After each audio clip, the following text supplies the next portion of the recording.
कांदा कोणी आहे घरी? अरे ये रोशन. काय म्हणता काकू, कुठे गेले काका?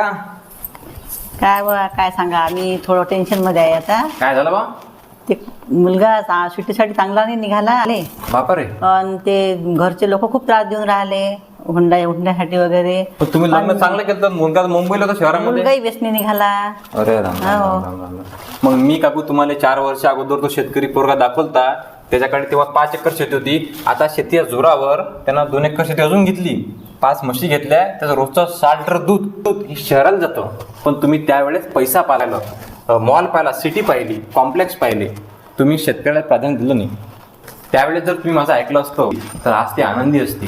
थोडे पैसे आमच्या शेतकऱ्याला कमी असतात, परंतु सुख, समाधान आणि त्याच्यापेक्षा मोठी गोष्ट की शेतकऱ्याचा पोरगा कोण्याच पोरीला फसवत नाही.